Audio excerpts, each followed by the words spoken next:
As Sir Lewis undertakes his second test, it is interesting to review the experts' predictions on his chances of winning his 8th in his debut Ferrari season.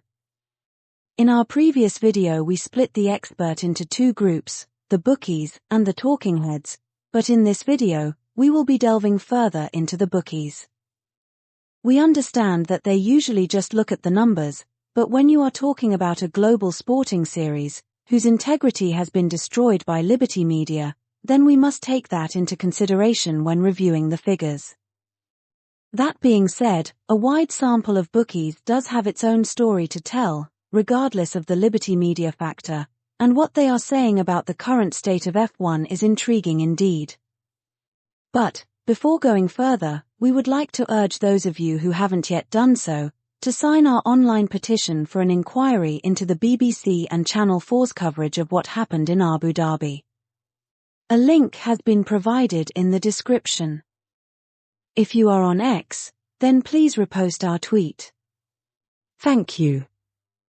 In our previous video, we had used an anecdotal sample of 2 bookies, but this time around we have a statistically significant sample of over 20, and boy oh boy, what a story they tell.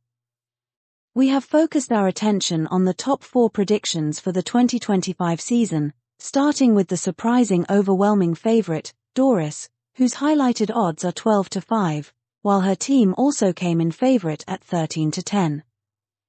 Given that she finished the 2023 season in 6th place, while McLaren did marginally better at 5th, it is understandable that the bookies did not think to highlight her in the promo for the 2024 season, but listed her team at 14-1.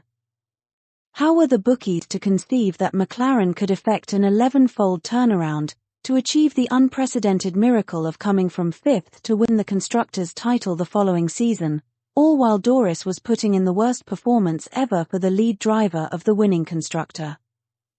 To have one unprecedented record is a statistical red flag, but 2? Come on people, what are we saying? Neither of the events had ever happened in F1 before, at least going back as far as 1999, if not later.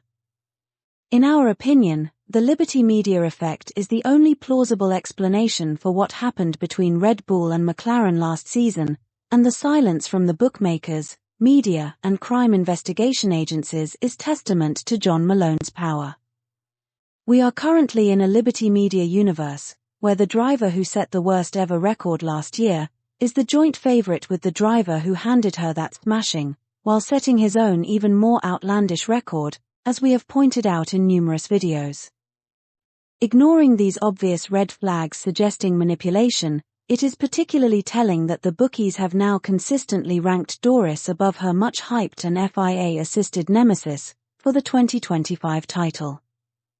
The nemesis who back in 2023 was smashing so many records on his way to yet another gifted title, that one can understand why the bookies made him an overwhelming favorite for 2024, with highlighted odds of 5-18. So, how is it then, that Verstappen's title hopes have literally gone into free fall, as they worsened by more than 8 times compared to the start of last season, to 13-5, yet he is still joint favorite with some bookies, while Doris is outright favorite with the others. At the same time, his car also fell off the cliff, as Red Bull went from strong favorites at 1-6 in 2024 pre-season, to rank outsiders at 21-5 in 2025 pre-season, a 25-fold worsening of odds. Now if anyone can explain what that is all about, please do so in the comments section, we are all ears. Is this a demonstration of the extent of his dominance or the fix? What is clear, however, is that F1 is throwing up so many anomalies that it's a wonder they don't just sit in a room before the start of the season and award the titles. The rest of the grid seem to have been excluded from the anomalies, with the exception of Mercedes, where George's odds of winning the 2024 season were put at 33-1, while his teammate had roughly double his chance at 16-1. Nevertheless, with some internal manipulation, George was able to beat the odds to finish ahead of his teammate. However, it is instructive that the Mercedes duo was worthy of being mentioned in the 2024, but not the 2025 preseason highlights. Again, this does not appear odd, given that the GOAT has moved to Ferrari and the odds for Mercedes winning the Constructors has worsened. This is just one more index that Mercedes have fallen out of, for the first time since their return to F1. What is particularly interesting and accords across all indices, is the replacement of the Mercedes duo with that of Ferrari in the 2025 highlights. The quality of the Mercedes driver duo has dropped, as has that of the car. Turning to Charles, the Ferrari driver who was highlighted in both 2024 and 2025, his odds of winning the title improved dramatically from 14-1 in 2024 to 5-1 in 2025.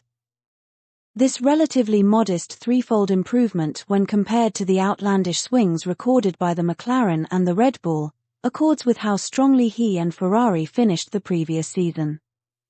Now, we turn to ours truly, the GOAT, the forever faster Sir Lewis of Ferrari. It is instructive that his move to Maranello dropped Mercedes out of the highlights for the first time ever, while helping him keep his record of always appearing as a title contender, but this time around, his preseason odds have improved dramatically from 16-1 in 2024 to 7-1 in 2025. This is a relatively modest improvement of just over double his odds from 2024. It is reasonable to expect that Charles would improve his odds by more than the GOAT, given that he is a strong performer who has been at Ferrari since 2016. It is also interesting that both he and the GOAT are lying astern as third and fourth favourites, which in our opinion makes them first and second favourites, given all the manipulation that had gone on before with Red Bull and McLaren, which the FIA and Liberty Media would be crazy to continue. If we now go beyond the highlights to open up the sample, we find that while Charles is rightly ahead with most bookies, there are three that have ranked the Ferrari drivers equal, and one that has his new teammate as favourite. That is quite an accolade for the GOAT, given Charles' strong credentials, which in our opinion makes him the best of the drivers excluding his teammate. It is even more significant when one considers that Sir Lewis is coming off the back of his worst ever season in F1, which has provided the cover for many LHDS-afflicted talking heads to represent that he is past it. Now here's the thing: if age was indeed the significant discounting factor for the GOAT, that many of his unhinged critics claim, one would have expected both the younger McLaren and Red Bull second drivers to have been ranked ahead of him. But here's the thing, it appears that a few punters are liking the odds being offered on Sir Lewis as they are being highlighted as popular bets. It will be interesting to see if those odds shorten as time goes by. But what is clear is that the bookies rate Sir Lewis's chances of winning the title, and we anticipate a Ferrari 1-2 finish as they dominate the 2025 season. Forza Ferrari.